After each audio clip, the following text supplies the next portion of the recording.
ఈరోజు ఒక్కసారిగా ఇండియా అంతా ఉలిక్కిపడింది. స్టాక్ మార్కెట్లు కుదేలవుతుంది. కారణం ఏంటి అన్నప్పుడు మోదీ మొన్న హైదరాబాద్ వేదికగా చెప్పినటువంటి ఒక మాట. కోర్స్ 10 సూత్రాలు. ఏంటా 10? గణేష్ గోల్డ్ తాకట్టులో ఉన్న బంగారాన్ని విడిపించి కొనబడును. సంప్రదించండి 9966651144. ఏంటా 10 సూత్రాలు? సంవత్సరం పాటు బంగారం కొనవద్దు అన్నాడు. తర్వాత ఎలక్ట్రిక్ వెహికల్స్ని వాడండి అన్నాడు. తర్వాత పెట్రోల్ డీజిల్ వాడకాన్ని తగ్గించండి, వాటిలో ఒకవేళ వెళ్ళాల్సి వస్తే నలుగురు కలిసి ప్రయాణించండి అన్నాడు. మీ ఏరియాలో మెట్రో కనుక ఉన్నట్లయితే మెట్రో ట్రైన్లో ప్రయాణించండి అన్నాడు. తర్వాత ఆన్లైన్ ఎడ్యుకేషన్కి మరలా సిద్ధంగా అండి అన్నాడు. ఆన్లైన్ క్లాసులు పెట్టండి అన్నాడు. వర్క్ ఫ్రమ్ హోమ్కి ప్రిఫరెన్స్ ఇవ్వండి అన్నాడు. తర్వాత సోలార్ పంప్ సెట్లు ఎక్కువగా వాడండి అన్నాడు. తర్వాత వచ్చేసి విదేశాలకు వెళ్ళాలనుకున్న వాళ్ళు ట్రిప్లు బంద్ చేసుకోండి అన్నాడు. తప్పనిసరిగా విదేశాలకు వెళ్ళాలనుకున్నప్పుడు ఎక్కువ మంది వెళ్ళొద్దు అన్నారు. ఫారిన్ నుంచి ప్రోడక్ట్లు వచ్చేసి తక్కువ ఇంపోర్ట్ చేసుకోండి అన్నాడు. ఇలా చెప్పుకుంటూ పోతే స్వదేశీ పరంగా ఉన్నటువంటి వాడిని ఎంకరేజ్ చేస్తూ విదేశాలకు సంబంధించేసి మనోళ్ళు వెళ్ళొద్దు అన్నట్టు, డబ్బులు పంపొద్దు అన్నట్టు, విదేశాల నుంచి ఇంపోర్ట్ చేసుకునే ఏవైతున్నాయో వాటిని తగ్గించాలన్నట్టు చెప్పుకుంటూ వచ్చారు. ఇవన్నీ కూడా దేశాన్ని కాపాడుకోవటానికి. అయితే అకస్మాత్తుగా హంటా వైరస్ ప్రబలుతోంది. దానివల్ల మనుషులు చనిపోతున్నారు. కాబట్టి త్వరలో కరోనా లాగా ఇక్కడ కూడా హంటా వైరస్ లాక్డౌన్ రావచ్చు. అందుకనే మోడీ ముందుగా గ్రౌండ్ ప్రిపేర్ చేస్తున్నాడని చెప్పేసి మరి కొంతమంది భయపడుతున్నారు. సో ముందుగా హంటా వైరస్ అసలు ఏంటి, మోడీ ఎందుకు ఇవన్నీ చెప్పాడు, నేను సింపుల్గా ఈ వీడియోలో ఎక్స్ప్లెయిన్ చేస్తాను. హంటా వైరస్, దీనిని ఓ రకంగా హెచ్పిఎస్ అంటారనమాట. అంటే హంటా వైరస్ పల్మనరీ సిండ్రోమ్ అంటారు. ఇది ఎలుకల ద్వారా వస్తుంది. ఇది ఇప్పుడు వచ్చింది కాదు, ఎప్పటి నుంచో ఆల్రెడీ ఉంది. ఆఫ్రికా దేశాల్లో, యూరోప్ దేశాల్లో, ఉత్తర అమెరికా, దక్షిణ అమెరికా ఖండాల్లో ఎక్కువ ఉండేది ఇది. మన ఏషియాలో అన్నప్పుడు కొరియా, జపాన్, చైనా ఇక్కడ కొంచెం అట్లా బయటపడింది. రీసెంట్గా ఒక క్రూయిజ్ షిప్లో కొంతమంది హంటా వైరస్ బారిన పడి చనిపోయారు.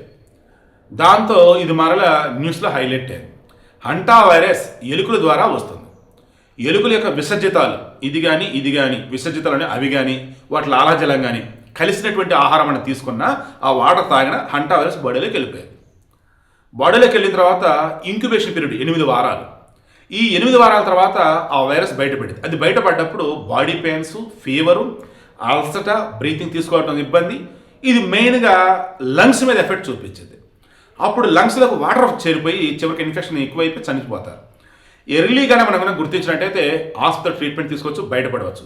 హంటా వైరస్ ట్రీట్మెంట్ అంటే సేమ్ కరోనా లాగే, బట్ కరోనా వచ్చేసి భయంకరంగా స్ప్రెడ్ అవ్వటం, ప్రపంచం అంతా అల్లల్లాడిపోవటం, అప్పటికప్పుడు వ్యాక్సిన్ కనిపెట్టారు. బట్ దీనికి నాకు తెలిసి హంటా వైరస్ ఇంకా వ్యాక్సిన్ కనిపెట్టలేదు. ట్రయల్స్ కూడా నాకు తెలిసి అంతకేం జరిగినట్లేవు. ఎందుకంటే ఎక్కడో 1-2 రేర్గా వస్తాయి కదా, ఎందుకని వదిలేశారు. ఎందుకంటే ఈ వైరస్ కనిపెట్టాలని సరే బోల్డ్ ఇన్వెస్ట్ చేయాలి కదా, ఆ తర్వాత ట్రయల్స్ కూడా చేయాలి కదా. సో ఇబ్బంది అనమాట. అందుకని అంతా సైలెంట్ అయ్యారు. బట్ వచ్చిన తర్వాత మాత్రం రికవర్ అవడానికి నార్మల్ మెడిసిన్తోనే బయటపడుతూ ఉన్నారు. కాబట్టి ఎవరు భయపడద్దు. ముందుగా మీ చుట్టుపక్కల ఎలుకలు ఉండే ప్రదేశాలు ఏవైతే గుర్తించి ఎలుకలను పారద్రోలండి. ఇక ఎలుకలు కనుక ఉన్నారనుకున్నప్పుడు కొంచెం కేర్ఫుల్గా ఉంటూ ఆ ఎలుక ఏదైనా కొరికిన పదార్థాన్ని తినవద్దు. ఎలుకలు వచ్చే విధంగా చుట్టుపక్కల ఎట్టబడితే అటు చండాలంగా ఉంచవద్దు, నీట్గా ఉండండి. ఎలుకలు వస్తున్నాయి అనుకున్నప్పుడు వాటిని ఎలా పారద్రోలనేది మాత్రం ఫస్ట్ ఆలోచించండి. ఎలుక కొరికిందన్నప్పుడు ఆ వస్తువుని తినకండి, దూరం పెట్టేసేయండి. బట్ నీ చుట్టుపక్కల నీటికి కనుక ఉన్నా, ఎలుకలు రాకుండా కనుక మీరు చూడగలిగిన హంటా వైరస్ భయం అనేది మీకు రానవసరం లేదు, ధైర్యంగా ఉండొచ్చు. ఇది మనుషుల నుంచి మనుషులకు వ్యాపించదు, గాలి ద్వారా వ్యాపించదు. ఈ హంటా వైరస్ ఎలుకల నుంచి మనిషికి వచ్చింది అంతే, ఓకేనా? అది కూడా ఎలుకలు మనల్ని తాకినా, కొరికినా, నాకినా, అవి తిన్నటువంటి పద్ధతి మనం తిన్నా, వాటి విసర్జితాలు చుట్టుపక్కల ఉన్నప్పుడు దానివల్ల మన బాడీలోకి వెళ్ళినా అప్పుడు ఈ ప్రాబ్లం అనేది ఉంటుంది. ఇక మోడీ అన్నది ఏంటంటే ఈ హంటా వైరస్ వస్తుంది, త్వరలో లాక్డౌన్ వచ్చింది, ఇది కాదు. ఆల్రెడీ గత కొద్ది నెలలుగా, కొద్ది వారాలుగా ఇరాను, ఇజ్రాయెల్, అమెరికా యుద్ధం వల్ల పెట్రోల్, డీజిల్ భారీగా పెరిగాయి. మనం ఆయిల్ గట్టిగా ఇంపోర్ట్ చేసుకుంటూ ఉన్నాం. ఈ సమయంలో ఏమవుతుందంటే డాలర్ వాల్యూ బలపడుతుంది, రూపాయి వాల్యూ పడిపోతుంది. ఎందుకు? ఓ పక్క పెట్రోల్, డీజిల్ భారీగా డబ్బు పెట్టి మనం ఇంపోర్ట్ చేస్తున్నాం, ఇంకో పక్క బంగారం మన వాళ్ళు భారీగా ఇంపోర్ట్ చేసుకుంటున్నారు. ఆ భారీగా బంగారం ఇంపోర్ట్ చేసుకున్నా లేదు అన్నప్పుడు ఈ పెట్రోల్, డీజిల్ ఇంపోర్ట్ చేసుకున్న డబ్బులు మొత్తం మనం ఎలా చెల్లించాలి? డాలర్ రూపాయలు చెల్లించాలి. ఫారిన్ రిజర్వ్స్ అని మన దగ్గర ఉంటాయి, విదేశీ మార్క నిల్వలు అంటారు కదా. అది ఏమైందంటే ఈ ఫారిన్ రిజర్వ్స్ అని మన దగ్గర ఉన్నప్పుడు విదేశీ ద్రవ్యాన్ని ఆటోమేటిక్గా డాలర్ రూపాయలు ఉంచేసి వాటిని మనకు కావాల్సినప్పుడు ఎక్స్చేంజ్ చేసేసుకొని మనకు కావాల్సిన వస్తువులు తీసుకుంటాం. ఇప్పుడు ఏమవుతుంది? ఈ డాలర్ నిల్వలు పడిపోతున్నాయి. ఎందుకు? మొత్తం ఇంపోర్ట్ చేసుకుంటున్నాం విదేశాల నుంచి. ఆ సమయంలో మనం మరలా డాలర్ కొనాలన్నప్పుడు డబ్బులు రూపాయలు పెట్టి కొనాలి. డాలర్కి డిమాండ్ ఉంది, మనం బాగా డబ్బులు రూపాయలు పెడుతున్నాం, అప్పుడు రూపాయి విలువ పడిపోయేది. మన కరెన్సీ పడిపోవడం అంటే అది మనకి చాలా నెగిటివ్ అనమాట. అంటే ఫిజికల్ డెఫిసిట్ అంటారు. అంటే ఓ రకంగా ఎకనామిక్స్ కదా, టెర్మినాలజీ కొంచెం డిఫరెంట్గా ఉంది. విదేశీ ద్రవ్య లోటు అంటే చూసినా లైక్ ఆ వేలు అనుకోవచ్చు. అంటే మన ఎక్స్పోర్ట్స్ తగ్గుతున్నాయి, ఇంపోర్ట్స్ పెరుగుతున్నాయి. అప్పుడు మన వాల్యూ పడిపోయింది, రూపాయి వాల్యూ.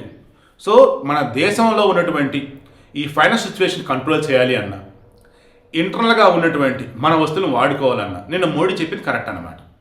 సో వీడికి మెయిన్ ఇంటెన్షన్, మోడీ చెప్పింది మన దేశాన్ని కాపాడుకోవాలి. ప్రపంచవ్యాప్తంగా ఉన్నప్పుడు విదేశీ మార్కెట్ నిల్వలు ఏవైతే పెంచుకోవాలి తప్ప కరిగించుకుంటూ పోతే మన దగ్గర ఇబ్బంది. ఒక ముక్క చెప్పి క్లోజ్ చేస్తా. ఇప్పుడు ఎవరైతే మోడీని తప్పుగా మాట్లాడుతున్న ఈ విషయంలో, గతంలో ఇందిరాగాంధీ ప్రధానమంత్రిగా ఉన్నప్పుడు ఇదే విషయం హైలైట్ చేసింది. దేశం కోసం, దేశం యొక్క స్థితిగతులు మెరుగవటం కోసం, ప్రపంచంలో దేశం సగర్వంగా ఉండటం కోసం ఆ రోజు ఇందిరాగాంధీ అదే చెప్పారు.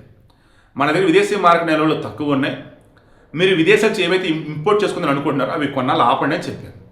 అలా అత్యధికంగా మనం ఇంపోర్ట్ చేసుకునే వాటిలో బంగారం ఫస్ట్ ప్లేస్లో ఉంటుంది. బంగారం వచ్చేసి విలాసం, బట్ పెట్రోల్ డీజిల్ వచ్చేసి అవసరం.